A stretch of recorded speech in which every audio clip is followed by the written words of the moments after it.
Jack, Yes. give me a zest. Zesty, Zipper, Zingo, Zango. Okay, yeah, well, we're live, so. Good. I'm glad everyone heard that. Yeah, no, it was perfect. It's exactly what I was looking for. So word on the street is we had a voicemail caller tonight. Yikes.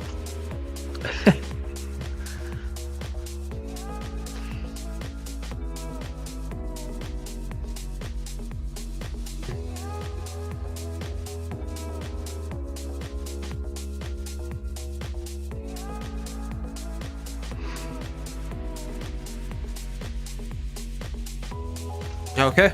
Yes, we do. I see it. I don't know. That's just what my sources tell me. I'm not sure who it is. No, I got you.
Oh, you know what? I probably should send out these links.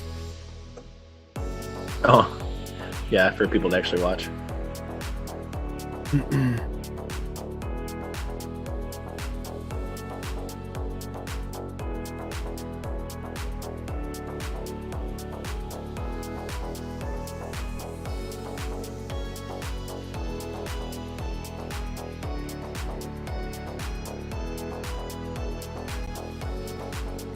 Good evening, Pod Squad. Jack is indeed with us again this week, so you might notice that the chemistry is a little bit better. It's okay, Walters. We know that you're socially awkward. Week 13 in the NFL is upon us in the wildcard race. It's just starting to heat up. Don't look now, but the hometown team is in the playoff race conversation. Speaking of playoffs, we have 1 week left in the regular season until 6 teams from the Victoria's Secret Fantasy Football League head into the most anticipated matchups of the season. Walters and Jack are ready to go, so let's get this thing started. The Victorious POD starts right now.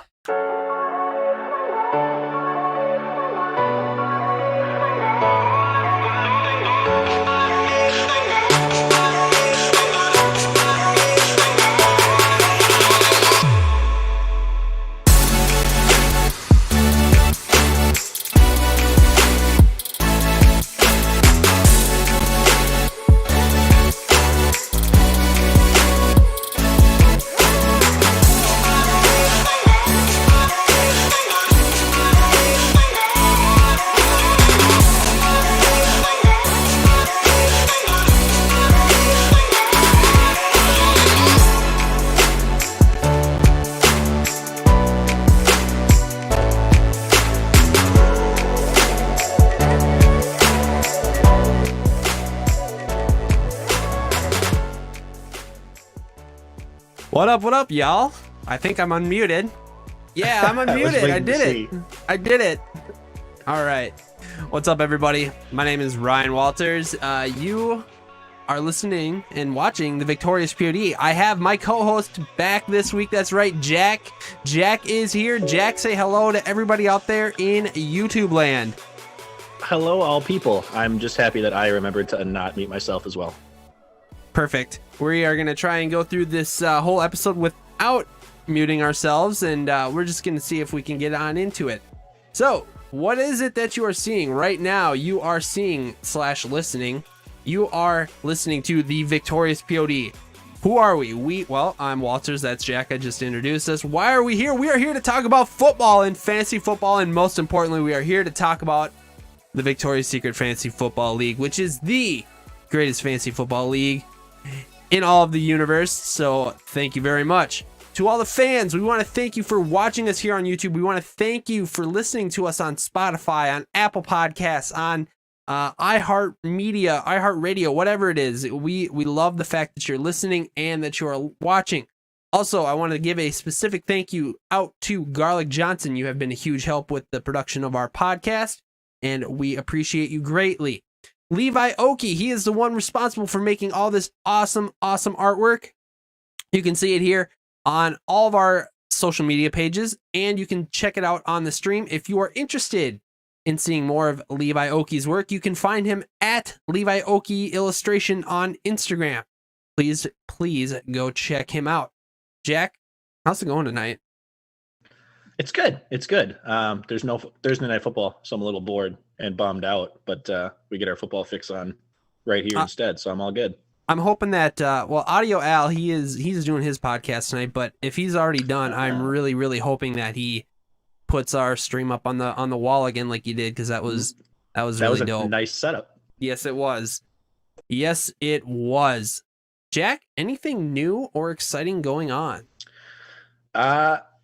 Thanksgiving. Thanksgiving is a little different for all of us, I'm sure. Not the exact same thing. So we actually got surprised by getting a little mini kind of getaway thing with Christine's grandparents. We did a road trip down to Missouri. So did a 3-day thing, and still obviously distant and staying safe and stuff. But got to do something. So that was fun. How about you guys? We just, like I said in the last pod, played a little bit of Call of Duty early in the morning with my boys, and then Nicole and I, we just enjoyed family time. Nice. Drank a little beer, had a little bit of wine, just enjoyed each other's company. It was a great time. So we did get a new television, which is pretty dope. I don't know if you've seen it or heard about it, but I saw that in the grouit. It's pretty nice. Real sharp. First thing I watched, you want to know what the first thing I watched was? Was it actually football? It was. But that's not the point. The second thing I watched. Okay. The second thing I watched was our stream, and I have to say, in 4K, I look extremely pale. So I'm gonna have to get a makeup artist for this year. So get some makeup, a little cover up here. Yeah, it's the pale is real, brother. The pale is real. Mm-hmm. So. Last week, we had a few technical difficulties in the beginning of our stream. Don't exactly know what happened, but there was a small portion of the podcast that was frozen. It was also on the podcast version as well. Some stuff we had to cut out. I don't exactly know what happened in post-production, but...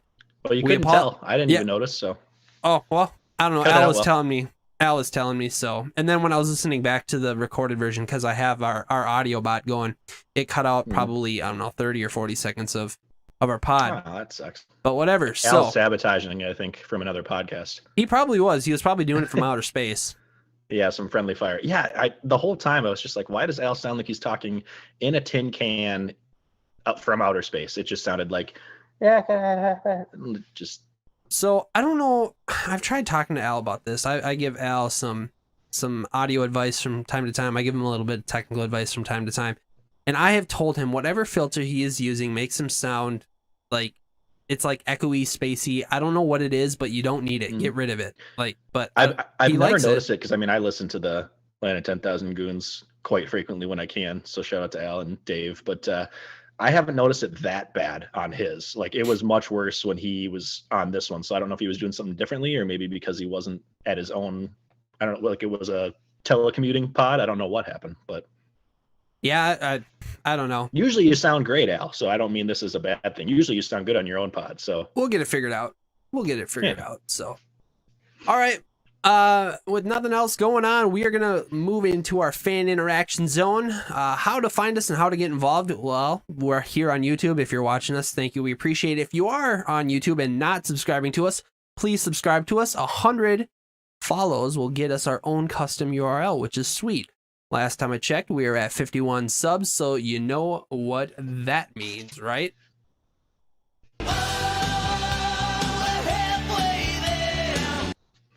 Yes, we are still halfway there. I think we're stuck at 51. So if there is anybody out there who likes what they hear, or maybe they don't like what they hear and they want to just annoy people that they don't like, send us our link. I mean, we'll take all subscribers. It doesn't matter. Tell them to subscribe to our link, and we would love to be able to get to 100. Normally, we stream here on Thursdays at 6:30. Lately, it's been running a little bit late, but that's all right. So if you are watching us here live, please hit us up in the chat box. We will respond to your chats. If you're not watching live and you want to comment on our video or whatever, please comment on our video and we'll bring it up in the next episode. If you're not a YouTuber and you don't like the YouTube thing, you can find us on podcast platforms like I stated earlier. Our main podcast hub is www.anchor.fm/thevictoriouspod. There you can leave us a voicemail and we will play your voicemail. We do have a listener voicemail later in the show. If you don't like Anchor, there are multiple platforms that you can find us on: Spotify, Google Podcasts, Apple Podcasts, Amazon, and iHeartRadio. I don't think we're going to be having any more platforms coming, but if there's a new big one, we will put ourselves out there on it. So if you want to write us an email, you can write us an email at victoriouspod@gmail.com, or you can find us on Twitter at victoriouspod, and we will interact with you there as well. I think I went through all the social media stuff. So Jack, you know what time it is, brother. You know what time it is? I know what time it is. It sounds like it's a tasty time. It is tasty time. Exactly. Jack, what are you snacking on this week? What are you drinking? Well, I can't keep up with you because I know you've always got your fancy, cool, amazing sounding beer. So I'm just a little water right now in my Yeti cup. I just got done working out right before this, and I'm trying to chug water as much as I can before I pass out. But on the food side, Christine was super nice. On the way home from work today, she picked up Subway for the two of us for lunch. And Subway's fine. It's already gone. Don't worry. But you get a couple of cookies when you do their meal. And there's these new caramel brownie cookies that just look amazing and they taste even better. So I'm gonna be eating these. Oh, here. Not fair. Not a fan? Not fair. Oh. Not fair. By the way, the double chocolate chip, that's my goat for Subway cookies. I was so bummed. What are you doing, Subway? All right, so this week, no fancy snacks. Nicole spoiled me way too much over Thanksgiving. I'm rocking a couple chewy granola bars and hanging out with my new favorite other blonde, not Jack Vickers, but I've got the Loopland Apricot Blonde. Real smooth tasting beer, real nice, easy drinking. Plus, it has 0.6% more alcohol than the KFAN beer. So, if you're looking for that buzz, let's go. So, for all the viewers out in the world, plus just me, because I need new beers, where do you get yours? Do you have some kind of subscription that comes in month to month? Do you just find random cans? No, yeah, I just, I go to the Colborn's liquor store, or I have just other liquor stores. You can find the KFAN beer or these. This is from Loopland, which is brewed here in Big Lake, Minnesota. And they distribute a lot of their 4-packs. There are a bunch of 4-packs that you can find at different breweries. So definitely would say go check out Loopland Brewing. They have everything from IPAs to stouts. I know that they do Oktoberfests. I love Loopland Brewery. So if Loopland wanted to hop on and give us a sponsor, we would love to have them as a sponsor.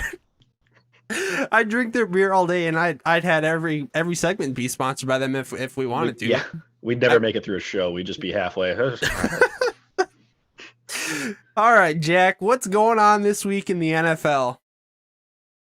Oh, that's a great question. Well, the biggest thing that I think was talked about both in our group, me and a lot of people, was COVID was, once again affecting. That's nothing new, but it took a little bit farther this week where we almost had some games actually get canceled. So credit to the NFL. I mean, granted, they're all doing it just for the money, but they haven't had a game actually be canceled yet, which I don't know if we would have expected when the season started. But we did have some close calls. We had the Denver-New Orleans game affected greatly when basically their entire quarterback room was taken out of the game, and they had to start like a practice squad wide receiver quarterback. And then the Pittsburgh-Baltimore game got moved from Thanksgiving afternoon, I believe, to Sunday to Tuesday to Wednesday, and it finally happened. But yeah, it was a whole lot of waiting and seeing. So It's all about market size, bro. yeah, of course.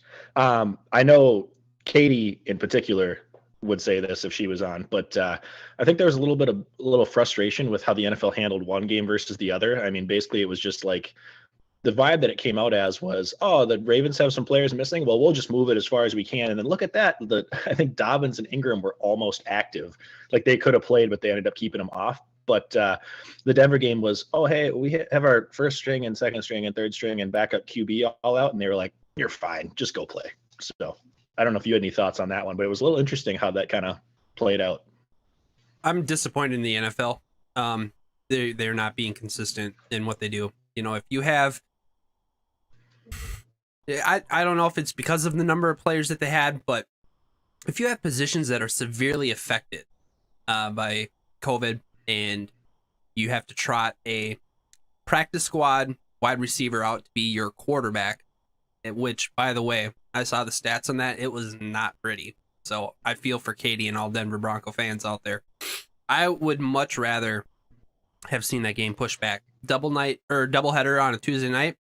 And, you know, whatever you need to do, a Wednesday night, whatever. You know, the NFL needs to show consistency regarding their the way that they're going to handle the COVID games. You know, so that was my first thing on there.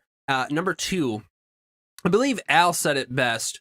In the group chat, he said that money is or COVID is not affected by money. I believe that is what he said. So the NFL is just, you know, the money cow that they are. They're not going to move. They're not going to cancel any of their games for COVID, and they're not going to worry about COVID because there's too much money. And when there's too much money, you're just not going to get affected by COVID. So that's kind of my perception on the NFL right now, is that the NFL is not only, I believe they're being greedy because they want to have all the money that they have to keep, but I also feel that they're not being consistent in what they do when it comes to how games are handled when people or teams are affected by COVID. So the NFL is, I think they're taking a lot of grief right now, and it's not just from little guys like us. I mean, I think the national media has been stomping them as well. So, you know, keep hitting them hard. I mean, the NFL has to learn that their agenda is not number one. Yeah, they make the most money, but,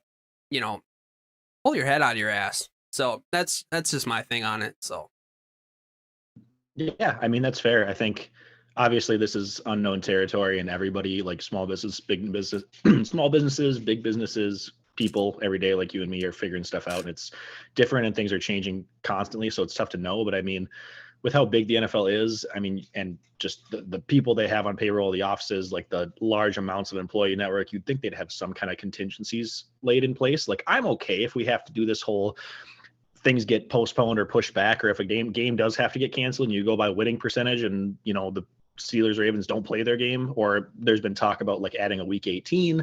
I mean, I'm okay with whatever you have to do, but I think you said it well. It's got to be as consistent as it can be. I know it's not going to be a one size fits all with every team, and every different teams have to do different travel lengths or play at different times or whatever, but you got to show something. I know a big part of it was they talked about, or at least the NFL came out and said that a big part of why they didn't push the Broncos game back was because it was strictly just contained to the quarterback room. Whereas the Ravens, it felt like there was a new guy every single day that was coming out with it, which is like, I completely get that, because you have to look at the safety of the other team. Like the Steelers, for example, if they're like, well, the Ravens can't get it under control, we don't want to put the Steelers in jeopardy. Fine. Totally makes sense. But it's frustrating to me because in that situation, it sounds like, I mean, it could have been a fluke thing. It might not have been under their control, but it sounds like the Broncos handled it the right way. They had it contained, and then everybody else ceased contact. 3 of the 4 quarterbacks were actually just on the high risk, close contact. They didn't even test positive for it, but they were just like, nope, we'll take them out. We don't want to risk it. Whereas the Ravens, like, they had their strength and conditioning coach not wearing a mask. 3 running backs got diagnosed with it. Then different players. It's like, well, you're only helping the team now that isn't doing their job. So I would have looked at a situation. I mean, like, you can't just make that call in the middle of the week, but like, I would have been okay at the start of the season if they said something like, hey, you know what, if it's been shown that one team is directly the problem and they're being caused as the problem because they're not taking precautions, like, do they get a forfeit? Why are we helping them out? So that's my 2 cents on it too. that is well stated. We have beat this subject pretty much to death, so let's move on. We've talked about COVID enough this year. Oh, okay. Enough. Number two, the only other big one that I had from this last week that I was watching, a lot of you guys probably have already seen it by now, but Joe Burrow went down for the season. He is out. He tore just about everything you can in your knee and is having reconstructive surgery for it. So I believe it's happening soon, once obviously like a few weeks when the swelling and stuff goes down, but he is completely out, which is a bummer. I mean, this number one pick, he wasn't lighting it up by any means, but I think we all can agree he looked really good and looked good for the future. I mean, you can only do so much when you're going to the worst team. It's kind of what I've said all year is he went to the Bengals for a reason. They did not do well last year and they needed help. So it's a bummer. You hope that he comes back well and can continue to kind of turn that team around. They'll get another high draft pick this year, so maybe they can get some line protection so he doesn't get hit on every other play. But looking forward in the NFL, kind of what does that mean for this season? I think it was kind of it was clear to most of us that Herbert had surpassed Joe Burrow in the QB rookie race. So it's kind of just going to be watching the rest of the season, these last 5 weeks or so. Does Herbert run away with rookie of the year? Or I think probably the next closest shot to me, at least, is Justin Jefferson, not being a homer, but Justin versus Justin. I think Jefferson's lit it up where he's done about as well as you can in the rookie of the year race for a non-quarterback. So what's it going to take for him to surpass Herbert, or is Herbert just going to lock it up? Yeah, I think when it comes to rookies of the year, especially this type of award, this individual award, it's going to go to the player who impacted the outcome of their team's wins, losses, or just overall performance of the team. And quarterback is like we've stated before, is such a position where your team either thrives or it is just it is not doing anything because of your quarterback. So I think that's where Herbert has the upper hand, is because he is the quarterback of his team. Question for you: was Randy Moss, was he the rookie of the year when he came out? I believe he was. That's a great question, though. I feel like I should know that as a Vikings fan. Yeah, me too. I'm kind of embarrassed. So my question for you is let's start looking at, and I know this might sound absurd, I'm not comparing him in his whole career, but I'm just as the rookie season, let's take a look at what Moss and what Jefferson are doing statistically, and they might be similar, but I think the fact that Randy Moss, when he came out, he was so dynamic as a receiver, he just blew the lid off of everybody's defense. I mean, nobody could stop him, and it seems like that is the main difference between Justin Jefferson and what Randy Moss did when he got his Rookie of the Year award.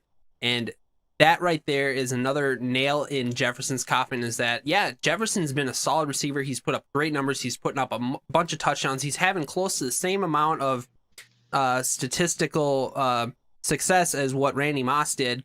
But I feel like the electric level and the level that he destroys defenses is just not on par with what Randy Moss did. So that's kind of my two thoughts on it.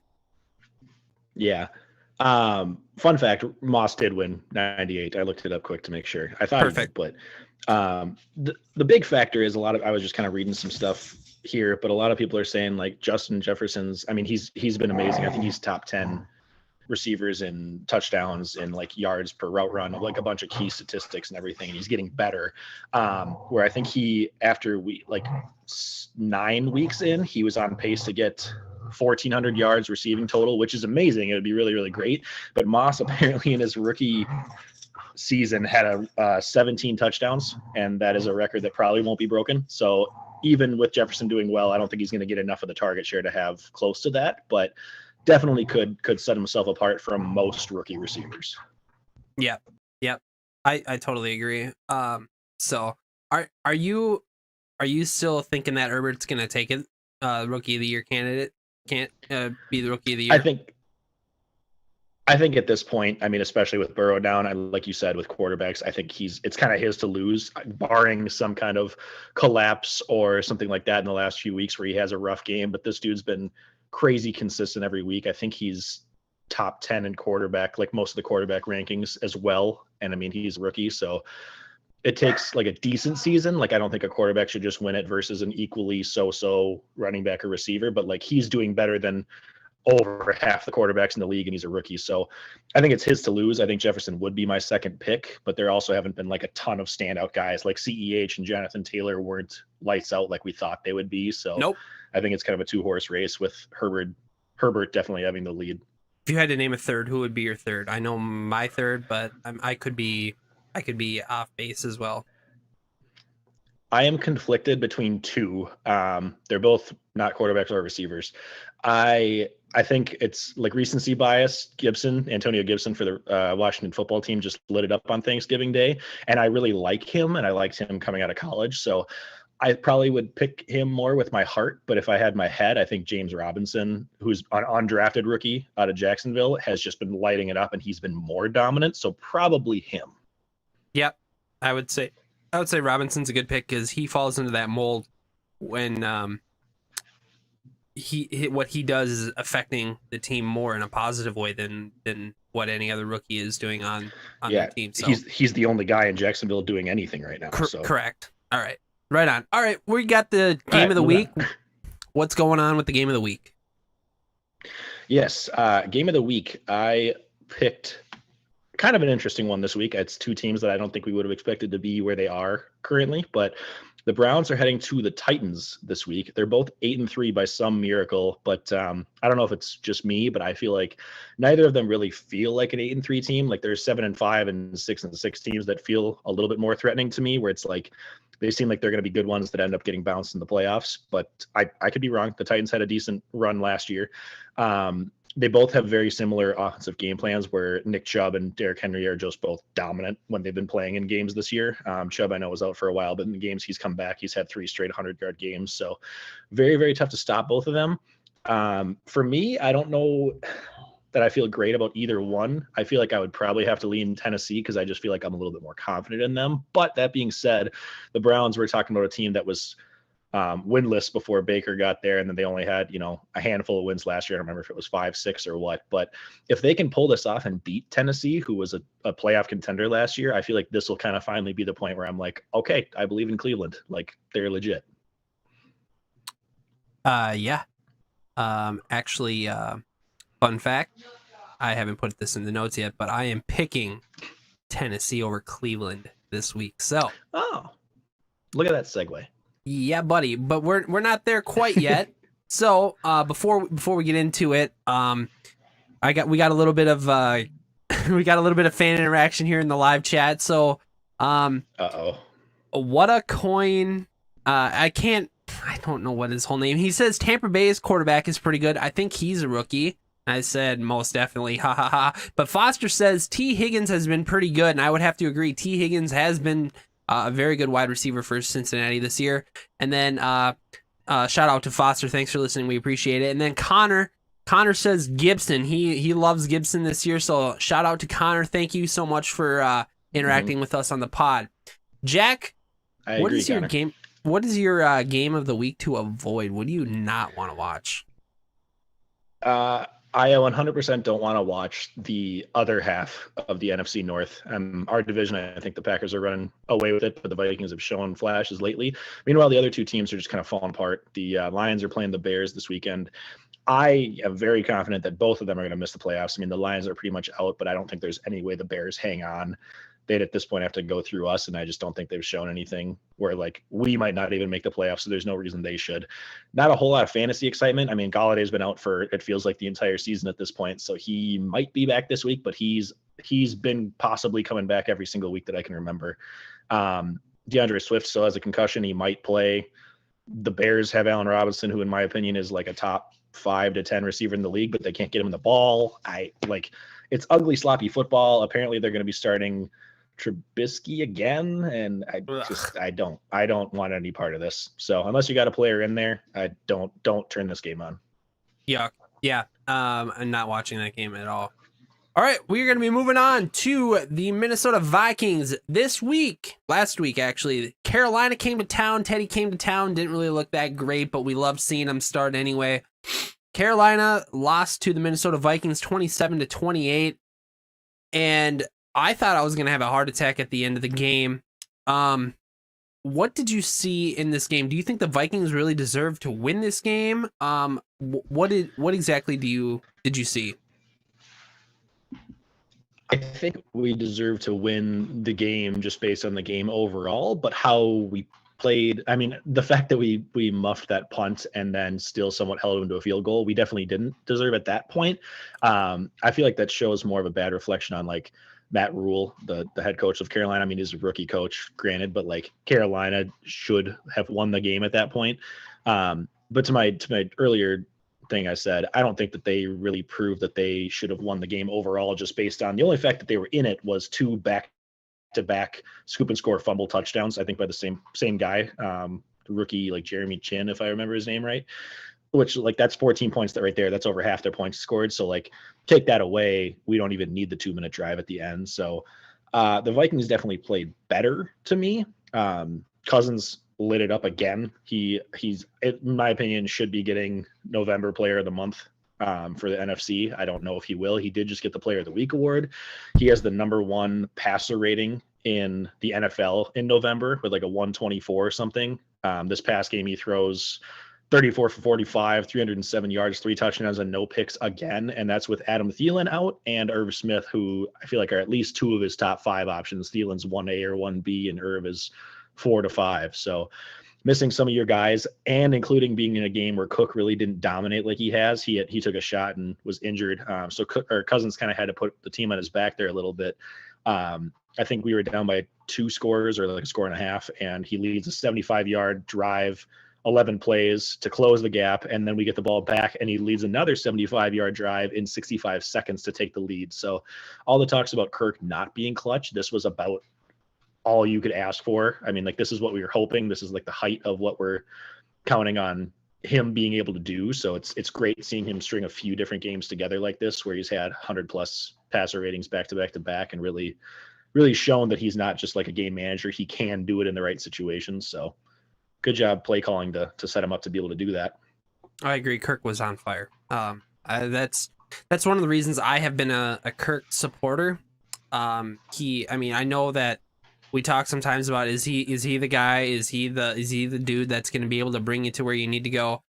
There are some obvious big flaws with Kirk Cousins, especially if you get up in his face, he's going to get flustered. But if you give him time, he is accurate and he has got a cannon. He will be able to get you the ball, which is why I believe that Thielen and Jefferson, and even when Diggs is here, that those guys were so successful here in Minnesota. Kirk Cousins has been the best quarterback we have had since Brett Favre, and there's no doubt about it. So for all you haters out there, just leave him alone. All right, so quick question here from Connor Harold, going back to the Bears and Detroit game. He says, do you like Montgomery this week against another terrible run defense? I was looking at his stats, and last week he put up a monster game against Green Bay. He put up 20 points in, according to our league's scoring. And it seems here that he usually hovers right around the double-digit mark. He's got a low score a couple weeks ago, facing the Tennessee Titans, where he had 2.2. But I would say that I would think that he would be good for at least a running back 2, or if you're just stacked at running backs, definitely put him in your flex. I would say against Detroit, it is worth it. Just know that since Detroit's head coach has been fired, those players might play with a little bit more fire. Jack, what do you think about that? Yeah, I mean, he's been one of the more consistent guys as far as running backs go throughout the year. I was listening to another podcast, and they were talking about how he will just get you RB2 numbers no matter what. The dude has no ceiling. He's never really has games where he goes out for multiple touchdowns or gets like 20+ points, but he also doesn't just flop for the most part and get 3, 4, 5 points. Most of that is just driven on volume. But this past week, he had, playing against the Packers, he had like a 9.4 yards per carry. I mean, he broke the 100-yard mark, and he did it in limited carries. So really good impact there. Also, I don't think he's a great receiving back, but I mean, no Tariq Cohen equals he's going to get some passes thrown his way. So I think he's safe, and I think Detroit is not anything special. Big question will be if they somehow get Galladay back. You could see Detroit putting up some points easier, but if not, I don't expect them to be winning, and so I expect the Bears to kind of be feeding them more. So long story short, too lazy didn't read. Connor, if it helps, I am actually starting Montgomery in our DFS league that we're playing. He's one of my guys this week, so I like it. Right on. All right, we're going to transition back to Minnesota. Minnesota is playing Jacksonville this week at 12 p.m. on Sunday. Jack, how do you feel about this game in short sentences? In short sentences. Like 2 words. If I had to compare this to another game, I feel the exact same way as when we were playing the Cowboys coming up to it. It's a game that there's no reason we should lose. If we can't figure it out, I don't think we deserve to be contenders anyway. I think I said that about the Dallas game too. So this is one of those you have to win, especially after dropping another one. Jaguars are starting Mike Glennon even despite Gardner being healthy. So yeah, no fear there. DJ Chark's been banged up for weeks now. That really only leaves James Robinson, who's great, but I think if we can just focus on him, that's all they got. We get Thielen back. Jefferson seems like a wide receiver 1. He could even be the number 1 option over Thielen. Cousins, like I talked about, is on fire. And this has all been without Cook having a good couple of weeks. So, I mean, if he can do decently, I don't think there's any reason we should lose. I expect us to be able to put up 30 plus, probably like 31 against the Jags defense. That's pretty meh. And barring our defense all of a sudden taking a step down, I don't think we should have any problems here.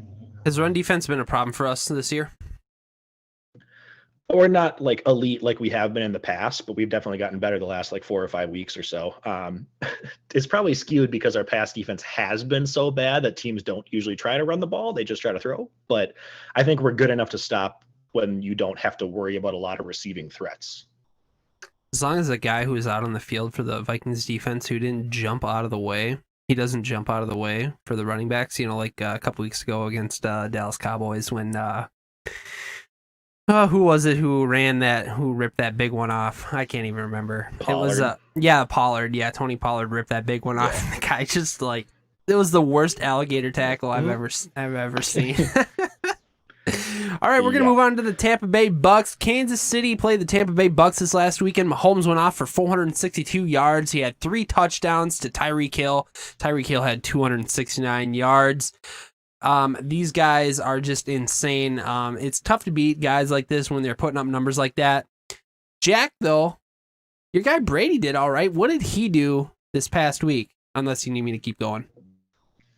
Yeah, no, I mean, he did fine fantasy-wise. Like the stats by the end of the day were good. I think he had 345 yards and 3 touchdowns, but he did have 2 interceptions that both came in the second half, which pretty much sealed it. I think they were down 17 points in the fourth quarter, and he brought them back with 2 drives scoring to bring them within 24-27, but they never got the ball back. So, I mean, he did really, really well to try to come back, but I think one of those 2 interceptions is probably what cost it. I mean, if you don't do that, you at least are going to probably tie the game. So, impressed. I did not expect them to win against the Chiefs coming into this game, but I feel like at least making it as close as they did was decent. They're only 7-5 now, so that kind of worries me. So I feel like we got to get some wins back on the board here and get the momentum turned around. But they have played 3 other top playoff teams in the last 4 weeks with losses to the Saints, Rams, and Chiefs. So I mean, you've played good competition. There's a reason, but like you hope you would be able to beat some of them to have confidence beating them in the playoffs too. Yep. All right. This week, actually, no, I have one question for you. Who is currently winning, Belichick or Brady? It's tough to say because his team has not done well in the last couple of weeks, but I feel like firmly Brady has proven it. I mean, if you look at records alone, yes, granted, the Patriots have gotten a couple of wins in their last 3 weeks. So I think they're at 5 wins now. The Patriots are 7, but I think a lot of people, like everybody I've always heard, even just in our group alone, talks about Brady being like a system quarterback, and it's only because of Belichick's great scheming, blah, blah, and Brady can't do anything. He dinks and dunks. He can't throw deep. Brady's throwing deep. I think he's the 2nd most air yards in the NFL currently this season. Granted, he's got some interceptions, but Arians likes to kind of risk it and force plays in there, so that was kind of expected. Brady's putting up really, really good statistical numbers in most of the games, whereas granted, maybe Cam Newton's not the right fit, but like the way that they've talked about in the past, Belichick's so good, he should be able to put another quarterback in there and at least do decently. And they really haven't. Like their offense has been non-existent. So I think I expected Brady to do well being a Brady fan, but I also expected Belichick to make this Patriots team look better than they were, and they really haven't. So we'll see, but I have always been on the Brady side in that debate. Right on. Okay. we have this week for Tampa Bay, they are on bye, week 13, the worst time to ever have a bye when you want all of your players to be available to get you into the fantasy playoffs. Week 13 buys, we got to petition the NFL to scrap week 13 buys. I do see in the notes here, though, Jack, that after this week, they will have 4 winnable games versus Minnesota, Atlanta, Detroit, and Atlanta one more time. So you believe that they should easily be a top wildcard team and have an easier schedule than the Saints, so they can put in the division race. Looking here at the group chat, Belichick does have 5 wins with garbage players, says Foster. Do you have anything to say to Foster about that? I mean, it's true, but what's the difference this year? Literally, the only change is Brady's flopped out for Newton. So, I mean, Brady was playing with those garbage players year after year. He had the same Rex Burkhead, James White, Damian Harris running backs last year. I mean, granted, they're missing Julian Edelman, but I don't know that Julian's the big factor, like takeover game. He was Brady's reliable target, but Brady had, for at least the last several years, the same crappy receivers, which is part of what he said is why he left, because every year he was like, give me some help, go get me another guy, get me like a one wide receiver one type of player, draft somebody, and they just wouldn't. So I agree. I mean, Belichick's still doing definitely well with what he has, but this is basically the same offense Brady played with last year, and well, Newton's not any Brady. Brady had to deal with the same crap before. Yep. So that's my 2 cents, Foster. Right on. All right, so we are going to be moving on to the NFL Pick'em, Walters versus Jack, but now we have 4 new players as well. Last week, everybody picked New York Giants except for Dave, who picked Atlanta. Everybody got their picks right except for me. I picked the Los Angeles Rams over the San Francisco 49ers, and that did not work out well for me, but that's all right. Jack, you are 9-2 this year. I am 5-6. I am 3-1 since Dave, Alex, Garlic, and Josh have entered the ring. Dave is 3-1. Alex is 3-1. Josh is 3-1. But Garlic, he is 4-0. So, congratulations to Garlic. This week, Dave is picking Detroit over Chicago. Alex is picking Miami over Cincinnati. Garlic is picking Miami over Cincinnati. And wouldn't you know it, Josh is picking Miami over Cincinnati as well. Jack, who are you picking this week?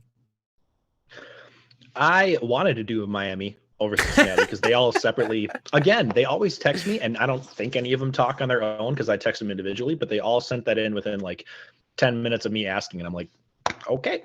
I already used Miami, so I am picking the Raiders over the Jets. The Raiders got smoked by the Falcons, and Carr did nothing last week, but they're playing the Jets, so... All right, right on. Like I said earlier, I am picking Tennessee over, oh my God. Cleveland. Cleveland, thank you. Yes, geez. I am just awful. I didn't have this written down in the notes, Jack. If you want to write it down in the notes right there, that'd be Yep, I got you. Fantastic. Thank you. Awesome. So we are going to be going on with that, which means we are going to be moving into our fantasy outlook portion of the program. We are going to be kicking it off here with injury prone. So we're going to get started here with Lamar Jackson, Mark Ingram, J.K. Dobbins, Mark Andrews. They're all on the COVID-19 reserve list. Hopefully they'll return this week, but we don't know. Dalvin Cook has an ankle. He was limited in practice. Chris Carson with a foot was limited in practice. Julio has a hamstring. He did not practice today. DeAndre Swift is still in concussion protocol. He did not practice today. Hayden Hurst has an ankle. He was limited. Kenny Golladay with a hip did not practice today. Zach Ertz with an ankle practiced for the first time since week 6. Jack, you must be happy about that. Daniel Jones with a hamstring did not practice today. CEH had an illness. He did not practice today. Todd Gurley with the knee injury. He was limited in practice. Kyler Murray with his shoulder was limited in practice, and we're almost done here. Kareem Hunt with a thigh was limited in practice. Josh Jacobs with an ankle did not practice this week. DJ Chark with ribs was limited, and David Johnson is still in concussion protocol. He was designated to return from IR today, and Calvin Ridley, he was limited, but he's expected to suit up. Sorry, Jack, I was so boring that you fell asleep. We're going to be moving on to the... You. It's just so many injuries. Oh, I know, it's stupid. We're going to be moving on to the Tater Tot Hot Take. Jack, quickly, what happened a couple weeks ago in the Tater Tot Hot Take? A couple weeks ago, I tossed out that Kyler Murray would outplay Russell Wilson in their head-to-head game 2 Thursday nights ago, and continued to show his strong case why he should at least be a top 3 MVP candidate. I was correct barely by this much. Kyler had 20.3 points and Russell had 20.1. So correct. Russell's had a down few weeks now, like 3 weeks in a row of being kind of eh. So I feel like Kyler's at least in the category still of MVPs. I mean, it's clearly being Mahomes as a runaway favorite right now, but Kyler's up there. So I gave myself the win there. Right. Number 2, I said that Dalvin would separate himself as the rushing leader over Derrick Henry. He was 8 yards ahead coming into that game. I thought he'd be 50 yards ahead by the time it was over. Incorrect. Henry had 133. Dalvin still had 115 that week, so great. But I mean, can't separate yourself. I was counting on Henry maybe having like a 60-yard game, and that didn't happen. Plus, he's dominated the last 2 weeks now, so he's at 1,257 yards versus Cook's 1,130, with Cook having a couple injuries. So hopefully Cook can catch him. It'd be cool to see him actually win a rushing title, but Henry is a beast. Correct. And then number 3, I said Rodgers would not be a top 10 quarterback this week. I think they were playing the Colts at the time, if I remember right. Could have been. Incorrect. They did lose the game, but he was QB6. Oh, yeah, it was Colts. He only had 21 points. So, I mean, it wasn't like he was a light up or anything, but a lot of other quarterbacks, like Russell Wilson included, had down weeks that week. So he was QB6 by default. Right on. What's going on this week? What are your Tater Tot Hot Takes this week? Number 3, I got one for each position here. Not tight ends, don't even bother. Quarterbacks, I'm going to guess that Kirk Cousins is going to continue his dominance with a 23 plus points, so 23 or more point performance this week, which would actually be tied for the second highest he's had all season. Okay. So going against Jacksonville, the only thing that'll stop that, I think, is if we just get up by a lot and run, but I think Kirk has looked good and should keep rolling. Okay. Number 2, running backs wise, I think Nick Chubb, who the Browns and the Titans we talked about are playing each other. I think Nick Chubb is going to outrush King Henry this week, despite Henry being the rushing leader. I am sure, don't get me wrong, I love Henry, and I just traded for him in another league. I'm sure he will have a great week, but I think Chubb will outrush him because Chubb has also had, like I said, 300-yard plus games since he came back.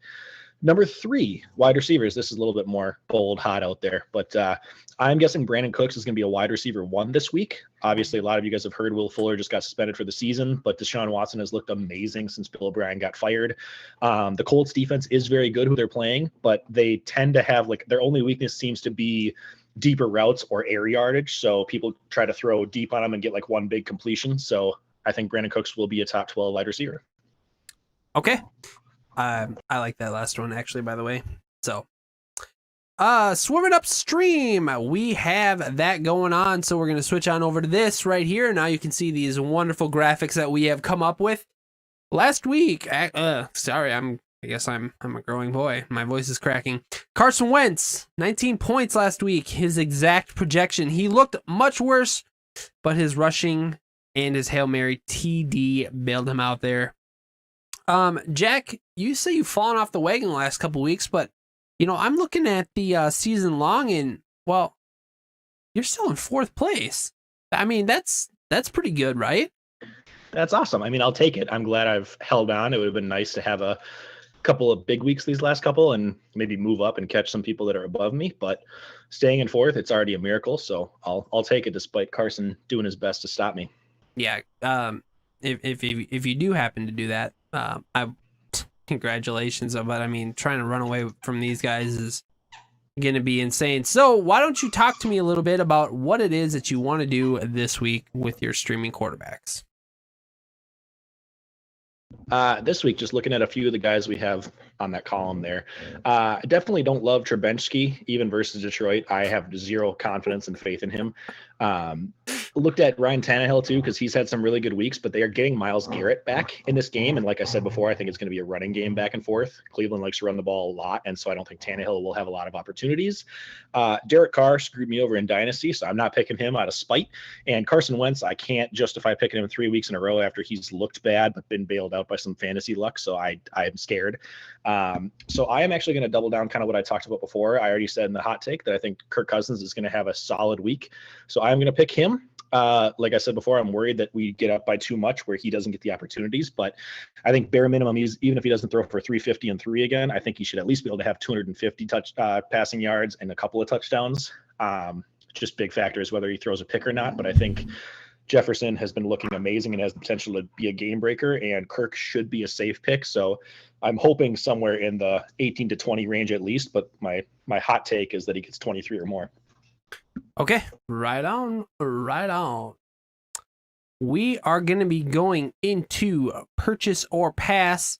Last week, week 12, I proposed that Matt Ryan would score 20 plus points this last week against the Las Vegas Raiders. He did it 4 times this year, and he has scored under 7 points twice this year as well. I purchased it. I was wrong. Jack and Alex both passed on it. They were correct. The next one I put up was Antonio Brown versus KC with double-digit fantasy points or would score at least 1 touchdown. He had no touchdowns, and he had single-digit points. Everybody purchased that, and we were all terribly wrong. Jack, I love the dog, and we will get to that in just 1 second here. Gus Edwards last week versus Pittsburgh would finish above his projection of 11.9 fantasy points this past week. Mark Ingram and J.K. Dobbins were both out this week, but that didn't matter. That Gus Edwards only had 7 points this last week. I passed on it. Alex passed on it. Jack purchased it. Unfortunately, Jack was wrong. And then Alex proposed that Jay's numbers in the combine would be better than mine. We have to see. I mean, it's going to be a little bit before that comes out. Just to recap, I purchased it, and Alex and Jack both passed on it. Jack, that was your dog that you brought up on camera. What is your dog's name? I'm Chloe sorry. is her name. Chloe, okay. She is just over a year, I believe, in a week actually, is 1 year from when we got her. So she's amazing. She's a half Australian she's an Australian border collie, so a mix between those two, and she has energy 25 hours of the day. She's never satisfied with fetch, even if I play for 3 hours. And anytime I'm on the phone or the podcast, if you guys are watching on YouTube, you might have been seeing me violently shake around. That's because she forces me to play tug of war with her. So that's why Chloe. I hear her growling. All of a sudden I'm hearing this dog growl. I'm like, she's pissed. She all day whenever I'm at work, she will do nothing and lay on the couch, not move whatsoever. And the second I have a phone call, she's like, "Why are you speaking? Who are you talking to?" And she gets angry. So yeah. All right, this week in Purchaser Pass, Jack, what do you have for us? 3 real quick ones. A couple of them are a little bit farther out, but Purchaser Pass, number 1, that the Steelers will actually make it to the playoffs undefeated. They are 11-0. We talked about this earlier, that they'd make it to 11-0, so I wanted to capitalize from this point.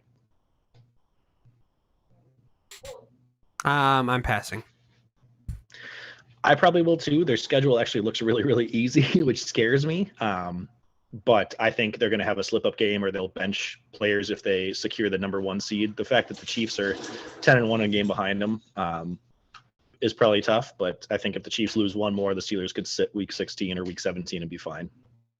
Right on. And your next one? Number 2, Adam Thielen comes back this week, like I mentioned. Does Justin Jefferson outperform Adam Thielen despite him returning? Pass. I will purchase, just because I think he has that game break ability. I think he's had 2 or 3 weeks in a row now of 100+ yards, and I think they're both going to do pretty well against the Jaguars here. So, number 3, there was a little bit of discussion in the group chat, I think a week ago or 2 weeks ago, of the whole Derrick Henry versus Kamara controversy, and Foster was kind of alone on an island there. So I wanted to bring this up just in general for the rest of the season, but as far as at least this week, I am saying purchase or pass that Derrick Henry outscores Kamara this week, even in a PPR format. So include the fact that Kamara gets receiving work typically. I know he hasn't as much with Taysom Hill, but I'll give you that, and I'll still ask you if Henry beats him or not. Yep, I purchased. I'm with Foster. Yeah. I love Derrick Henry this year. I have him on my Dynasty League team, and he is just a beast. So, yeah. I'm definitely going to take him. So, I agree. I am purchasing too. That's why I tossed in the PPR thing, where I'm trying to make a point that I don't care what format you're talking about. You can say that Henry doesn't catch a ball. I still think he's better. I would agree. He's the rare guy that is a top tier running back, even without the receiving work. I would agree. Looking over here at our our live chat. We have Jay Frank in the house. Jay making another appearance on the podcast. What's up, buddy? Hey, Jay says that he would wreck my times, and if you listened last week, which I don't expect you to, by the way, Jay, we got your Christmas card. Very, very lovely. Your child is adorable. Nice. Yes, very, very nice. If you could just sign up your kid for a YouTube account. Oh, and look, Sarah's watching as well. Get Sarah and your kid to sign up on YouTube and follow we want 2 more subscribers by the end of this episode. So, oh, and Jay wants to know what's going on with my hair. I have like the mad scientist hair going on. So I was having some technical issues like earlier tonight, and I literally threw my hat across the room. So and I forgot to put it back on, and I'm not gonna go get it. So it is what it is, Jay. So just deal with it. Yeah, just deal with it. Yeah, I want to know what you think of my hair if you're still watching. I'm very invested now. So we want to say hi to the whole Frank family, and we wish you guys a happy holidays, and thank you so much. Oh, thank you so much for tuning They have us into on 3 podcast. screens right now, so I hope that means they've subscribed 3 times. Dope. Yeah, I want to see them subscriber numbers go up. We need to be at 53 by the end of this episode. So, all right, we're going to be moving on to our water bet board here. So, let's see here. Jack, you're behind this, so why don't you take it away, man?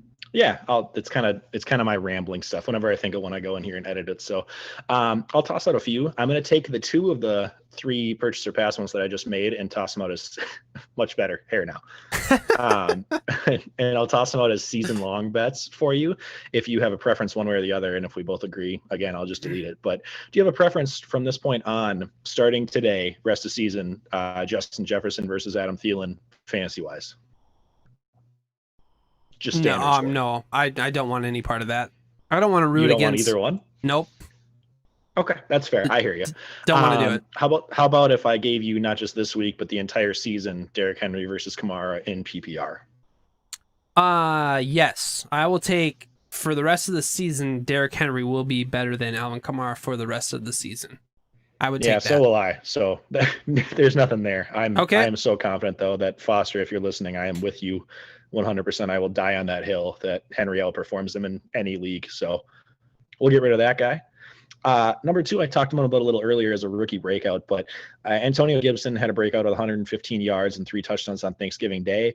Would it be an overreaction to say that he would be a top 10 running back by end of season? Like, I think he is at this point with that blowout, but will he remain by season's end? So we're talking about fantasy points by the end of the year. You want him to be a top 10 running back. Okay. Yeah, so by end of week 17. I think with how some of the players are going, like, you talk about Zeke and you talk about Kamara, how they're having kind of these down weeks, and Gibson is really starting to come in his own and he's going to shine. I believe that he's going to be able to usurp some of these big names and going to be able to crack the top 10 by the end of the season. It's going to be close. I mean, like, I could definitely see him being a top 12 for sure. Like, that's just deadlock. But I do believe that he has what it takes and that system that they play in to be able to have him be a top 10 running back.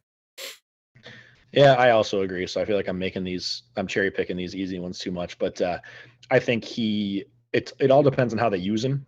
I think whenever he's given the touches, he's been able to capitalize for the most part. He just hasn't gotten like bell cow carries, but I think he will stay. Like I said, he's already an RB1 now, but I think he will hang on. So we will get rid of that one, and I will move on to the next one quickly. Miles Sanders, he was a first-round draft pick in our league and in most fantasy leagues this year. He's still averaging 11.3 despite a lot of the injuries. But I am saying, bold take, that he will not be an RB1 rest of season just from here on. So delete anything else that's happened. He's back. He's healthy now. I still don't think he's going to do it. I said that I believe that Sanders will be a top 15 running back at least one more time this season. I believe he's got a lot of talent, and even though he is, he's had an injury, riddled season, I believe that Sanders will be able to score in the top 15 of running backs at least once the rest of the season. I mean, I agree that he'll probably have one good week just because he's the only guy there. I just don't think that he'll be like if you took weeks, what are we on now? 13 through 17. I don't think he'll be an RB1 in those weeks combined. Love the guy. This is more about just how the Eagles are running their offense this year. I mean, I don't think there's been good play calling made. And I think with Carson Wentz imploding and the offense just letting him get hit on every single play, they haven't been able to do a lot. So I think he'll have a good week or two, like you said, but that's it. Yeah, that's about it. So I don't know if there's anything to water bet there or not. So yeah, I want us to really feel like divided on one to be like, yes, no, that's it. So sure, I'll move on. I got two more toss outs. Maybe I kind of talked about it earlier with me loving Brandon Cooks this week, but with Will Fuller's suspension, do the Texans have another receiver on their team that will be top 15 rest of season? Yeah, I think Kiki Cutie. There you go. Or, oh my gosh, or Brandon Cooks. Deshaun Watson's too good to not be able to make one of his receivers elevate to a wide receiver one or to be a top 15, whatever it is that you said. So I'm definitely going to be on Deshaun Watson's side and say, yeah, man, put anybody out there. I can make it happen. Yeah, I agree, especially when you're talking about a guy that's a deep threat. Like he could just catch one pass every single week and it might be a 40-yard touchdown. So correct. We'll move that one out. Last chance here. DeAndre Swift, I tried to toss this out 2 weeks ago last time I was on, but then we found out that he had a concussion and at practice and didn't play. So DeAndre Swift, assuming he does start this week. So if he doesn't start this week, we'll just start it next week. But sure, that he is a top 15 running back rest of season, assuming he plays. I think that if he does play and if he starts this week, he could be a top 15 running back just by the things I've said. Some of the big names are falling off. He could be, and he is starting to heat up a little bit as well, especially with the new coaching change. Like I said, new coach comes in, players are going to start playing with a fire under their ass. You could see DeAndre Swift be a top 15 by the end of the season. Is he going to be a top 15 running back each week? Starting now, no, I don't think so. I think there's still going to be some kinks in the offense that they're probably going to have to work out. And I mean, I know Matt Stafford's good, but I just don't think that the Detroit offense is very. I mean, your star player on that team is Kenny Golladay, so they're going to be feeding him the ball as much as they can. That is their bread and butter. Stafford to Golladay. So but I do believe that DeAndre Swift will have enough to be able to be a top 15 by the end of the season. Well, I agree. So I'll try to make some harder ones next week because we just agreed on all of them. So, oh well. A couple of old ones to recap. I'm not going to bother most of the season-long ones. We can just cover them at the end of the season. But a couple of old ones. Michael Thomas is not a wide receiver one from this point on. Rest of the season. I said that back in week 11. It is true. Currently, the last 2 weeks, he has not done much. I think he got 10 1 week with a touchdown, but even with him now being healthy, he's not doing it. So my season-long projection from the very start before season kicked off is still on fire. Michael Thomas is not all he's cracked up to be. He is a target monster. That's it. Number two, Vikings make one of the wild card spots. I said yes. You said no. They're currently one game out of the playoffs, one game behind Arizona, thanks to that extra seventh team this year. But we're going to keep a watch on that one. And yeah, that's it to cover for old water bets. Okay. Looking at the listener chat here, Jay is not happy with my Kiki Cutie hot take there. He says, cutie? Come on. So sorry, Jay, to not impress you with my football take, but I'm not a professional and I don't claim to be. I'm just here having fun. So with that being said, we are going to be moving on to our victory formation here in our podcast here, and I'm just taking a couple seconds to get our stream all set up, and it looks like we're good to go. So we are going to get started right meow.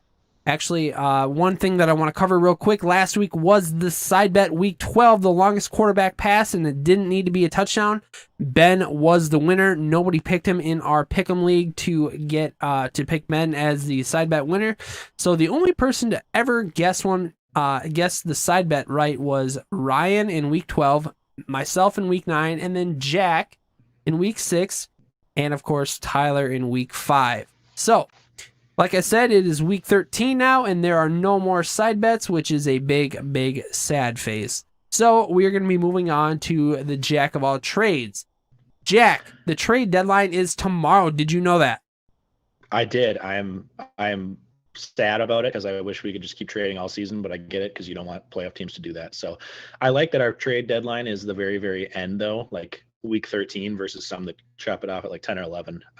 There haven't been any recently. I think the most recent one was 2 weeks ago with me and Al, but there have been none. So I don't know if most of the rest of the league realizes it's tomorrow. Hopefully if anybody hears this, they can actually go make a fun trade. Please, for myself, Katie, Jordan, and Jay that are all eliminated, please don't go make a trade because there's no reason for us to, because Jay's locked into the last and we're not making the playoffs. So it would only help another team. But anybody that's on the bubble, I think it would be interesting if somebody made one for tossing some marbles in and seeing what happened. Jay says, quick, send me all your worst trades. Jay's in. I like it. All right. We're going to be moving on to our next most popular segment of the podcast, and that is Say My Name, Say My Name. All right. So it is the time for team name update. Jack, what's going on? Same old, same old. 2 people refuse to change it. We're at 10 That's out of fine. 12 like we've been most of the season, and it makes me sad. I personally think I'm going to bring this up in front of the whole crew next year. I'm going to make a motion that if you don't even bother to change your team name once, I don't care if you're changing it every week, whatever, but you got to change it once, especially when it's just a number. You should just get a loss every week until you agree to change it. So that'll be some incentive. I'm sure I'll be outvoted, but that's my opinion. It's not tough. It takes you 2 seconds. Everybody's clever. Even if you're not, just pick something. I don't know. Yeah. And then as far as people, nobody else had changed theirs. So anytime I see that and I put that in the notes, I'm like, well, I got to come up with something. So I went ahead and changed mine based on my recent acquisition from Alex. So this is probably going deep dive nerdy here, but for any of you guys that watched Yu-Gi-Oh growing up, you know, the theme song and the iconic "It's time to duel." I just changed it to Duke. So it's time to Duke. Okay. Right on. That's all I got, man. It's late in the season. I'm exhausted. All right. Real quick, before we get into victory formation, I know I said we were doing that like 5 minutes ago and we still haven't done it yet. So we have one more thing here. We got the ad drops. Actually, the waivers haven't gone through, so we can actually skip right through it. And before I forget. And that concludes team name update. All right, we have to get that in. So we want to make sure. There are no ad or drops from this week yet. So there are 4 people who have $0. I declare bankruptcy! But Katie, for some reason, still has $91. Katie, what have you spent your money on this year? You had $100. Go spend it. She was like on the bubble for a while to make the playoffs. So like if you would have spent all that, you are like getting the right person or two, you might actually be in the playoffs right now. Like, what are you doing? You can't take it with you next year. Spend your money. I'm out. You know what I do? I declare bankruptcy! Yeah, that's what I do. I declare bankruptcy. All right. I agree. Moving on. Victory formation. Friends. All right, so I'll just get it quickly started off here. Jack, you lost to Ben. What happened? It was ugly. I put up 91.1, but Ben's team was dominant and put up 131. So it really eliminates me. I was pretty much gone anyway, but Ben is actually up to the number 1 seed. Right on. Moving on. It is my matchup versus Jay. I was an embarrassment. I lost to the worst team in the league. I may have just jeopardized my whole playoff appearance by losing to Jay. It makes my life so much tougher this week. Jay, he put up 112, a respectable 112. That's a really great win. And I put up a despicable 67.9 points. Jay essentially was just playing spoiler, and he may have spoiled my season for beating me, but that's the way the cookie crumbles. Jack, what happened next? Next, we got Jordan putting up a whopping 69.5 versus Cassie's 113. So these are all just blowouts this week, high scoring. Cassie stays alive while Jordan's season is also over officially. Okay, and we are going to be moving on here to Josh versus Al. This was actually a nail biter of a matchup. Alex barely beat Josh 97.1 to 95.9. Josh was just pissed in the group chat, and I think he was also pissed on his podcast that he lost to Al because he had to start some guy named what's his name? Greg Ward. Yuck. He put up 0.3 points, and he is just upset about that one. So I mean, he didn't have to start him. He didn't. Started Deontay Johnson. Would that have gotten him? Yes, it would have. Josh accidentally shot himself in the foot. Way to go, Josh. 4.6 points, so it would have been just enough.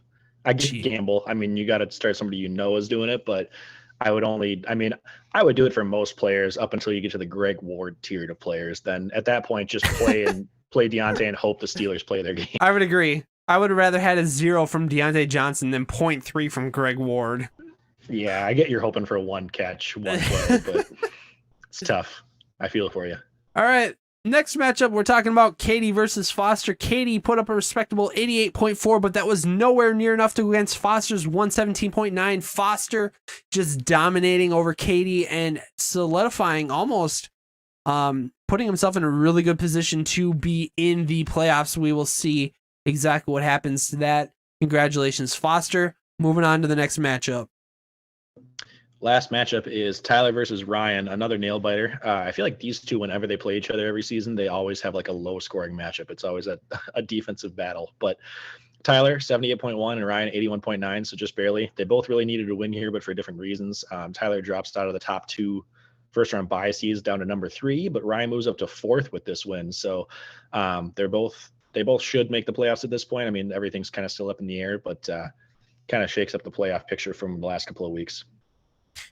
Yeah, that was unexpected. I was expecting Tyler to just destroy Ryan, and so was everybody else. But that's the way it goes. All right, we are moving on to our standings. There are 2 teams who are at 8-4, and that would be Ben and Josh. They are sitting up at the top of the leaderboard at 8-4. Next, we have 4 teams at 7-5, which is Tyler, Foster, Ryan, and Cassie. Then we have 2 teams at 6-6. That's myself and Alex. Then we've got Jack here at 5-7. Katie and Jordan are sitting at 4-8, and then Jay is sitting in last place at 3-9. We have some playoff scenarios coming up here that I wanted to show you, and this is exactly how it's gonna look. I must not have the standings up. It's all right. Oh no, here, come on, just go to the next one. And next one. There we go. Sorry about that. All right. So if you can see here on the screen that for Tyler, if Tyler wins, he's in. There's no problem. I mean, most likely there's like a 99.9% chance that Tyler's going to make the playoffs. But for some reason, if Tyler loses and I win and I outscore him by 114 points, along with a bunch of other stuff that happens, Tyler might not make the playoffs, but I doubt it. I mean, Tyler is definitely most likely going to be in the playoffs. Then we have Foster. If Foster wins, he's in. Foster makes a win, he is definitely in. If he loses, he has to make sure that I don't outscore him by 43.7 points if I win. If I do win and I outscore Foster, I could bump Foster if he loses. Same thing with Ryan. Ryan, all he needs to do is win. If he loses and I win, he needs to make sure that I don't outscore him by 27.5 points. And here's now where it starts to get really crazy. With Cassie, if she wins, she's in. But if she loses, I lose, and Alex loses, she also makes the playoffs. If she loses, and she just has to make sure, if I win, that she outscores me by 45 points and she outscores Alex by 8 points. It's getting extremely muddy here, so I'm just going to make it easy on myself and Alex for these next 2. If I win and Cassie loses, I'm in the playoffs. You can see on the screen that there are other things that can happen as well. I could win, Ryan could lose, and I could outscore a whole bunch of different people, and I would be in the playoffs. Same thing goes with Alex. The only way Alex is getting in is if if he wins and Cassie and I both lose this next week. So Alex is a lot more muddy. He needs to jump 2 people for sure to be able to make the playoffs. And so I mean, it's just so much to talk about, but that is our current playoff scenario. And this week is going to be, it's going to be a lot of fun to see what happens. Jack, do you have any input on any of this whatsoever? Yeah, I mean, Alex kind of called his shot. It's been a destiny run, so if he can pull this off, it's going to be pretty remarkable. I feel very bad, like if the standings hold how they are now, for either of the two of you guys missing the playoffs, because I mean, we've already talked about it probably more than anybody else cares to hear. But you missing would be very, very sad, because I think you're poised to make a decent run when CMC comes back. So you're the team that I feel like is more scary than maybe the current 5 or 6 seeds. No offense to them. Whereas Alex, I feel like, has done a really, really good job of like managing and like making some GM decisions for his roster this season. I feel like he's like definitely won multiple trades. So I think both of you guys would make some noise in the playoffs, but it's going to be tough unless some things break your way. That being said, assuming Alex doesn't make it, if we look at Alex and then myself and the 3 people below me in the standings, that's a lot of championships in this league that are not making the playoffs this year. I mean, Alex has 2 championships, I think, in this league, if I remember right. Yeah, that's right. He has at least 2. So Alex has 2. I have 1, so that's up to 3. Katie's below me, who has 1. Jordan has 3, so that brings it up to 7. And then Jay has. So the rest of us have 7. Yeah, that would be 7 championships out of the playoffs. The only people that have won it that would be in the playoffs are Ben last year. Ryan won 1 year, and I believe Tyler won before like any of the rest of us were in the league. But it would be a good chance for a new champion to be in with so many of us former champions missing out. So I think that's interesting how just every year is totally random. All right. Do you want to give me a minute to try and do an on-air bit that I just thought of a second ago? Sure. Okay. Go for it. All right. Hold on. We're going to be calling Alex here. We're cold calling him. Oh, I hope he's in the middle of his pod and we interrupt. I hope he is too.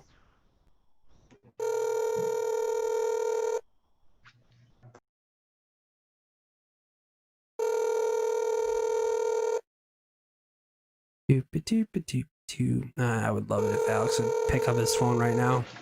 Do you want me to call Dave at the same time? They don't record together, do they? Oh, yeah, they do. Oh, I'm calling Dave. You're going to call Dave? Yeah. If they both don't answer, then screw them. I don't know what I'd say to Dave. I know I was going to say to Al, but I don't know. Well, I was just going to let you say something to Al through Dave. Well, Dave can't hear me, can he? You'd have to put your headphones in. Well, what do you want to say, or do you want me to? I was going to say Alex is manager of the year, according to the podcast. Oh. I'll let him know. I'll pretend like I'm talking to his PR assistant. Yeah, they're not going to answer because they're busy. All right, moving on. All right, so continue. we're gonna be moving on here. All right, so that was a major fail, Mary. Okay, so we went over standings. We've been over playoff scenarios in the group chat. I'm sorry, not the group chat. I always want to call it the group chat. In the podcast chat, Sarah Frank says that I have too much time on my hands, and you are correct, and my wife would say that as well. All right, we're going to talk about our weekly pick'em now. Last week, actually, this is going to be the last week, but last week, Ryan, he is holding a dominant lead at 53. He is the only one who scored more than 3 points this last week. Jordan stays at 48. Katie has 46. Alex has 44. Jack and Cassie both have 41. Tyler has 38, and I have an abysmal 34 points. This is the last week, so whoever wins it will be able to get that $80, and I'm pretty sure that I'm not going to be getting it, so that sucks.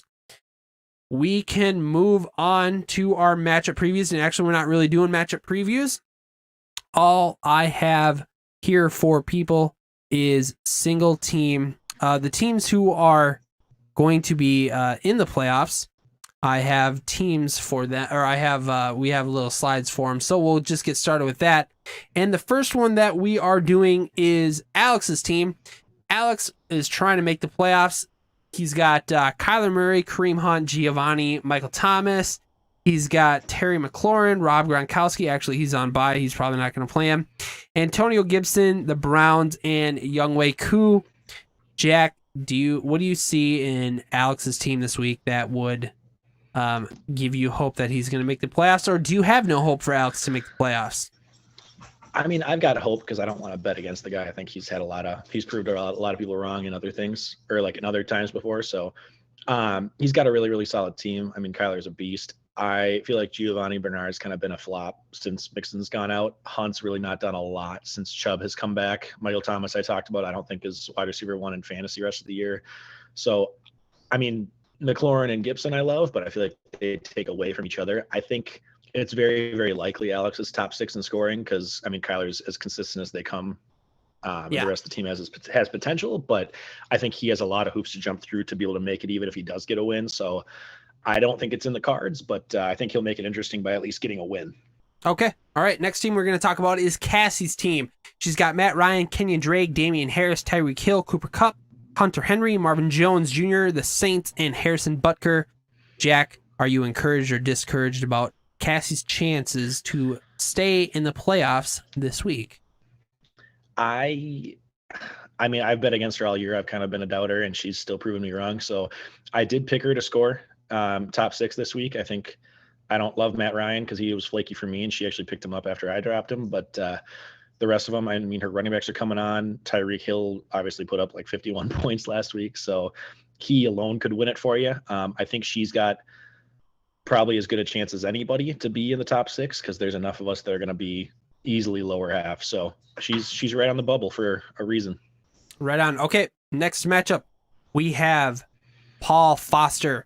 Paul Foster's got Ryan Fitzpatrick, free the beard. I've been saying it all year. Derrick Henry, Wayne Gallman, Adam Thielen, Kenny Galladay, Austin Hooper, Sterling Shepard, Miami Dolphins defense, and Tyler Bass. Are you encouraged, discouraged? Not. Yeah. I mean, really quickly, I think Foster, I mean, he was my preseason pick at the start of the year, so I really am pulling for him to make the playoffs because I think he started slow and deserves to be in there. All comes down on Derrick Henry. I don't think Gallman's going to be amazing, but he should get you 10. Thielen, kind of same thing. He's coming back this week. That's big factor. If Galladay plays, I think he's a lock for top 6 this week. If not, it's going to be right down to the wire, so we'll see. But I do like the Fitzpatrick pickup. I hope Tua doesn't end up playing last minute, and we will see. Okay, moving on. We have Ryan's team here. He's got Daniel Jones, Clyde Edwards-Helaire, Alfred Morris, Tyler Lockett, Devontae Parker, Dallas Goedert, Davante Adams, the Washington football team defense, and Jason Myers. Do you think he is going to pick up a win this week and keep his playoff spot? My bold prediction is he isn't top 6 this week, but he still makes the playoffs. I think he's 4th place, but there'd be a few people would have to have some hoops to jump through to make it over him. I think he'll be decent enough scoring, so I think he could be in that like 6 to 8 range. Tyler Lockett's been so boom or bust, which is rare for him. Goddard's good, but Ertz is back this week. Davante Adams is Davante Adams. CEH is finally coming on, so I think he'll be kind of right down to the wire. It's just going to depend on how other teams do. Right on. All right. Next team that we're going to get into is Tyler's team. Like I said earlier, Tyler is almost a shoe-in. He is almost a lock to make the playoffs, but there is a very, very mathematical chance that he could be, I wouldn't say ousted, but he would be knocked down a peg. Anyway, I just wanted to put his team in there. Russell Wilson, Delvin Cook, Chris Carson, Deebo Samuel, Julio, Evan Ingram, DeAndre Swift, the Seahawks defense, and Justin Tucker. I mean, there should almost be no question here. Tyler should be able to get a top 6 score this week. Yeah, I agree. It's nerve-wracking to see a lot of question marks of guys on his team. I mean, Cook, Carson, Julio, and Swift are all questionable. I expect all of them to play except for maybe Julio. I think Swift got cleared today, and Cook and Carson both played last week, and we're okay. So I think Tyler is all but a lock to stay as the 3rd seed because should easily be top 6 this week. That being said, he would need either Ben or Josh to lose and him score more points than them to hop into a bye again. So frustrating for Tyler, but I think he's going to probably stay at 3rd. Okay. And the last team that we're going to go over, which is my team, I have Josh Allen, Naheem Hines, Latavius Murray, Robert Woods, Stephon Diggs, Travis Kelce, Melvin Gordon III, the Cardinals defense, and Daniel Carlson. That is going to be the makeup for my team this week, unless I decide to change it out a little bit. Jack, do you think I will be able to have enough firepower to make the top 6? Oh man, I'm pulling for you. I picked you this week as one of my 6, but it's tough because your team some weeks is putting up 120, and then last week you put up 60 something against Jay. So it's like, who knows? I think it's going to be a heartbreaker if you happen to get top 6 and then not have one of those other guys on the bubble lose, guys or girls lose, and you won't be able to take their spot. But I think you should at least be able to get top 6. Then you just got to hope and pray that something falls your way with one of the other guys. Alrighty, and so we are going to be hopefully moving on to that. Yeah, I mean, we are moving on to that. I want to transition over to here. All right, so real quick, we have all of our picks in. 4 out of 8 participants in the pick'em picked Alex. That would be Alex, Jordan, Tyler, and myself, who picked Alex. For Ben, Alex, actually all 8 of us picked it. So Alex, Cassie, Jack, Jordan, Katie, Ryan, Tyler, and myself picked Ben to be in the top 6. 4 out of 8 people picked Cassie. I'm sorry. Hold on one sec. I need to go back. Alex, Cassie, Jack, Jordan, Ryan, and Tyler all picked Ben to be their Stone Cold Lock of the Century. Or the week. All right, moving on to Cassie. Again, she had 4 out of 8 participants select her to be a top 6 player this week. That would be herself, Jack, Ryan, and Tyler. Moving on, we have Foster. 6 out of 8 people picked him to be a top 6 contestant this week. So Cassie, Jack, Katie, Ryan, Tyler, and myself. And I picked Foster to be my Stone Cold Lock of the Century. Or the week. Jack, don't be depressed, but only one person picked you to be a top 6 player this week, and that would be Alex. But even though you were picked by only one person, the next person was picked by 0 people, and that means Jay. That is right, Jay wasn't picked by anybody to be a top 6 contender this week. So sorry to hear that, Jay. Josh, you were the next person to be 8 out of 8 people selected to be a top 6 player this week. That means Alex, Cassie, Jack, Jordan, Katie, Ryan, Tyler, and myself all picked you. And Katie also picked you to be your Stone Cold Lock of the Century. Or the week. Moving on, Jordan was picked by one person, and it was Jordan himself who picked him to be a top 6 player this week. Moving on to Katie. Katie, there was 2 people who selected you. That would be Cassie and Jordan, who selected you to be a top 6 player this week. Ryan, there was also 2 people who selected you to be a top 6 player. That was Katie and Ryan. Moving on to Tyler, 7 out of 8 people, which is surprising.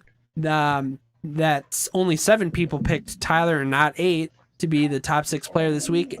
And that was Alex, Cassie, Jack, Jordan, Katie, Ryan, and myself. Tyler did not pick himself to be a top 6 player. And the last person in the league, that is myself. 5 out of 8 people this week selected me to be a top 6 player. That would be Cassie picked me, Jack, Katie, Tyler, and then myself picked me to be a top 6 player this week. Whoo, boy, Jack, we got through it all.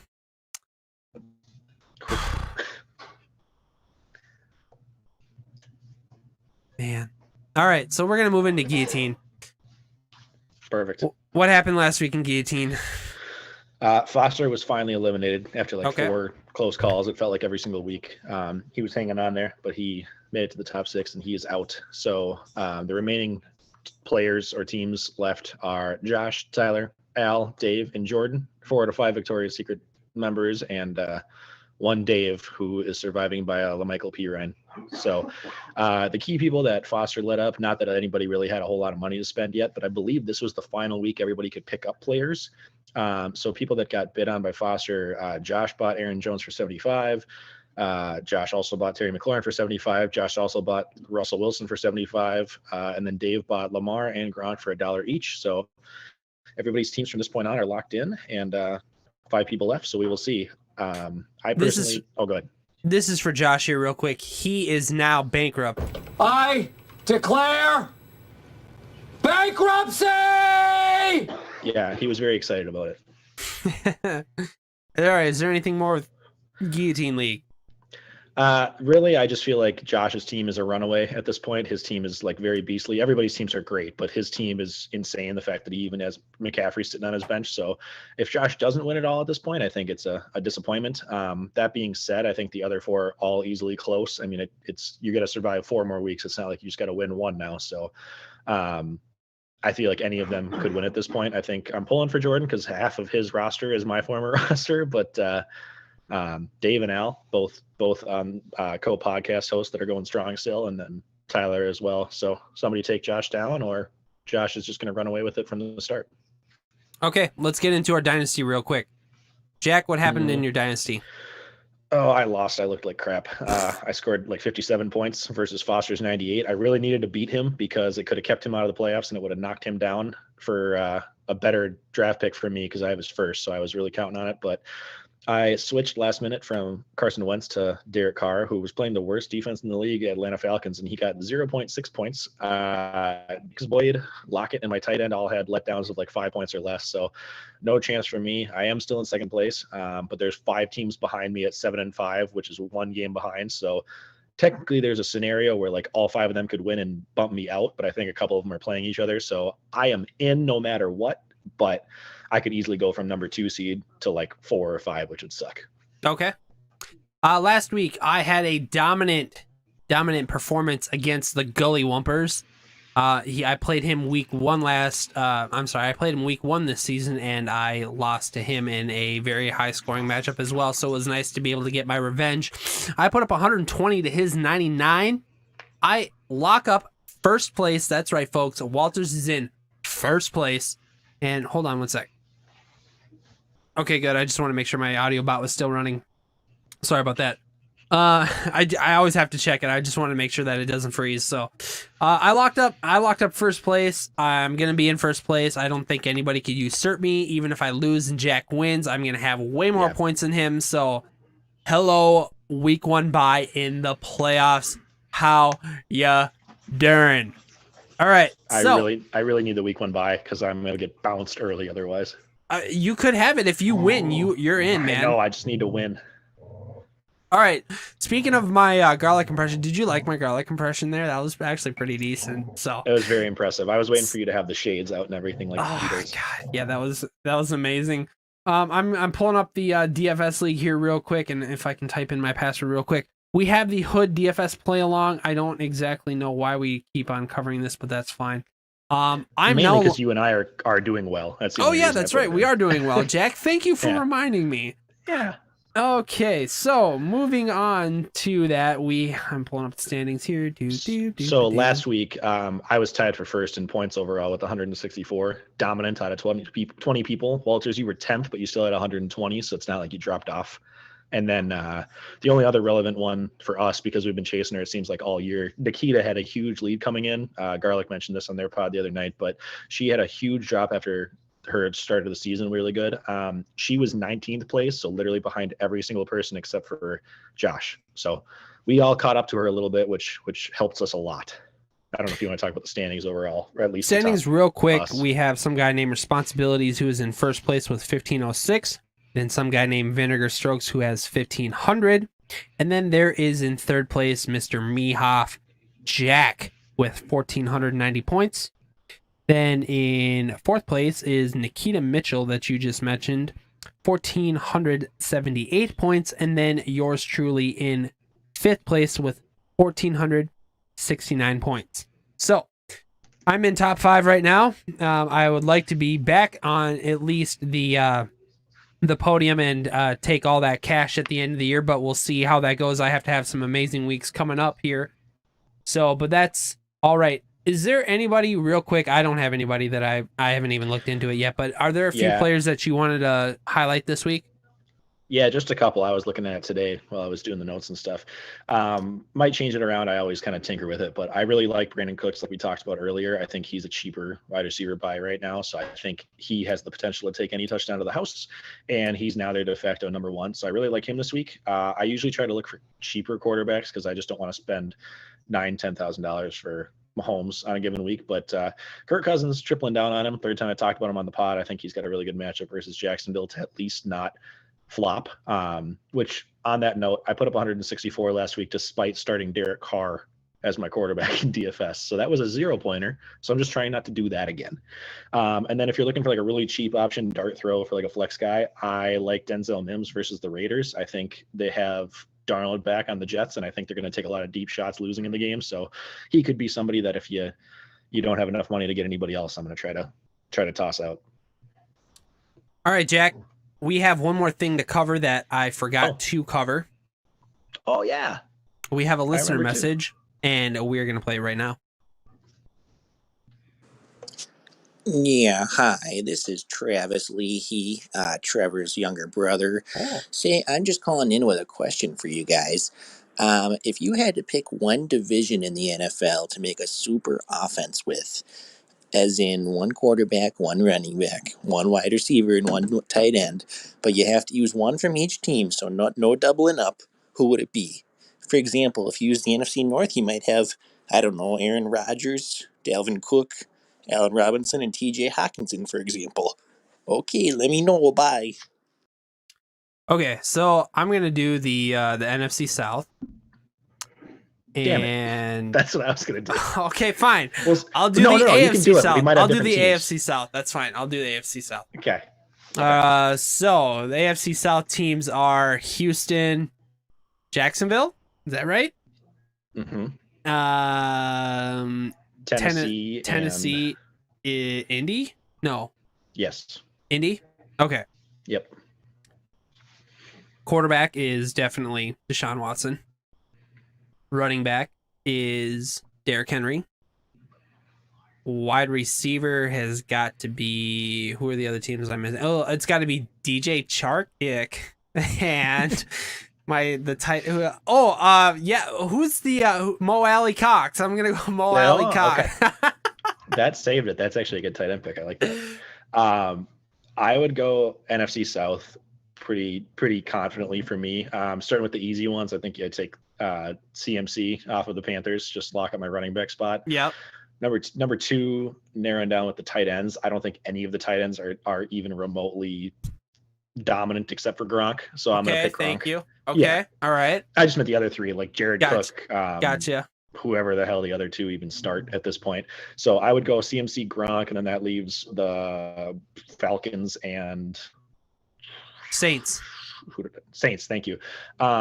It's either Julio or Michael Thomas, and it's either Matt Ryan or Drew Brees. So I would probably go Drew Brees at that point and stick with Julio. Just because I think Julio is the best, if not second best wide receiver in the league when he's healthy. So I think if you have Brees thrown to Julio and Gronk with CMC out of the backfield, I'd put that up against any division. So if anybody's listening and comes up with a better division lineup, I'd love to hear it because I think mine could take any of them on. Right on. Okay. So, Travis, we are going to be heading into our outro. So, Jack, is there anything else that you want to say this week? Not a whole lot. We don't have Thursday Night Football this week, so you guys aren't watching any of that, unfortunately. But we got 2 Monday night games and a Tuesday night game. So looking forward to that. And this last playoff push. I'm out, so I don't care anymore, but excited to see what happens with everybody else. Right on. I would like to say good luck to all of the people who are contending for a playoff spot this weekend. Actually, I wish you bad luck, and I want to win it all. So it is that's that. So I don't know if I'm gonna head to the group chat and do the self-deprecating thing and say that I'm the worst team in the world and my team sucks and I don't deserve a win, but apparently that's everybody else can do that, but I can. I say one bad thing about my team and I get lit up in the group chat, so I'm probably just gonna. Amazing, I know. I'm gonna avoid it. So with that being said, thank you everybody for tuning in. Thank you for watching our YouTube stream. Please hit the subscribe button. And we want to be able to get to 100 subs. www.anchor.fm/thevictoriouspod. You can find us on Twitter at victoriouspod. And don't forget about our email. You can find us at victoriouspod@gmail.com. Jack, thank you so much, man. I appreciate all your hard work. I appreciate you being back. This is a super fun podcast. Like I said, I just felt kind of awkward with Al. I mean, Alex and I have always done this for a long time, and we always had some kind of back and forth awkwardness, but that's okay. One thing I did want to ask you is, did you feel like I was talking with, were you the jealous girlfriend? Like, here's Walter's talking with his ex, I mean. No, I felt like the entire time I kept YouTube commenting because I was just like, oh, they're actually doing really, really well. I'm happy, but I'm also like left out. So yeah, there's a little bit. I mean, I'm the new one that came in, and once Al broke up or left or whatever happened. I don't know. I'm the new one trying to fill in, so I'm just trying to make Al proud and fill him in. So Right on. Well, we appreciate you here on the Victorious POD, and we can't wait for you to be back next week. So good night, Jack. Good night, everybody. Thanks for listening. Be sure to subscribe and follow us. Good night, folks. bye.